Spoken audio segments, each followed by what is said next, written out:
అందరికీ నమస్కారం. ఇది చాలా మంచి రోజు, సంతోషకరమైన రోజు. ఎందుకంటే మంచి ప్రభుత్వం, కూటమి ప్రభుత్వం, తెలుగుదేశం, బీజేపీ, జనసేన ప్రభుత్వాలు, ముఖ్యంగా మన ప్రీతం ఎమ్మెల్యే నెల్లూరు రూరల్ గౌరవ శాసనసభ్యులు కోటమిరెడ్డి శ్రీధర్ రెడ్డి గారు, ఆయన మంచి మనసుతో మనకు ఇస్కాన్ సిటీలో ఇక్కడ రోడ్డు లేదు, మాకు చాలా కాలంగా వచ్చే పరిస్థితి కూడా లేదు. ఎందుకంటే గత 10 ఏళ్ళుగా చూస్తూ ఉన్నాం.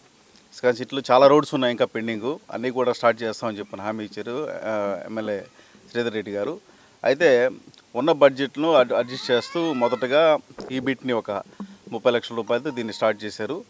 దీనికి మేము వాళ్ళ మీద అభిమానంతో, ఎందుకంటే ప్రభుత్వంలో కీలక పాత్ర పోషిస్తున్న నారా లోకేష్, కోటమిరెడ్డి శ్రీధర్ రెడ్డి గారి పేరుతో నారా లోకేష్ కోటమిరెడ్డి లింక్ రోడ్ అని పేరు పెట్టడం జరిగింది. ఈ రోడ్డు వచ్చిన తర్వాత దీన్ని అంటే ఎప్పుడో లేట్గా జరుగుతుందని చెప్పి అనుకున్నాము, కానీ చాలా ఫాస్ట్గా అంటే రోడ్డు శాంక్షన్ అయింది, వెంటనే దాన్ని ఇమీడియట్గా స్టార్ట్ చేయడము, క్లోజ్ చేయడం కూడా జరిగిపోయింది. మెయిన్గా ఇందుకు సహకరించిన ఇంజనీర్స్ ఈ శేషగిరిరావు, తర్వాత ముఖ్యంగా ఏఏ మేడం అచ్యుత మేడము, అంతపాటుగా కాంట్రాక్టర్ కాదర్ భాష, శ్రీకాంత్ రెడ్డిలు దగ్గరుండి పని చేశారు.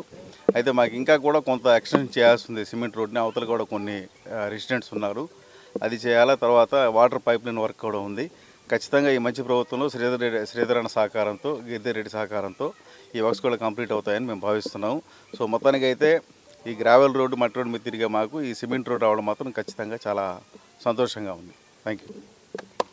మా రూరల్ శాసనసభ్యుడు గిరిధర్ రెడ్డి శ్రీధర్ రెడ్డి గారికి, ఆయన బ్రదర్ అయిన కోటమిరెడ్డి గిరిధర్ రెడ్డి గారికి ముందుగా థ్యాంక్స్ చెప్పుకుంటున్నాం. ఎందుకంటే నెల్లూరు కార్పొరేషన్ చరిత్రలో 330 వర్కులు జరగడం అనేది రికార్డు.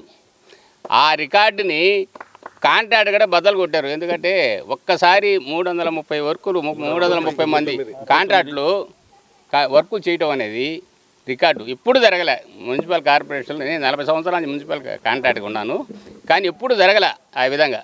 దానికి ఇంకా చాలా డెవలప్మెంట్ ఉంది. కాబట్టి ఇదే విధంగా మన ఎమ్మెల్యే గారు ఇదే స్పీడ్తో మన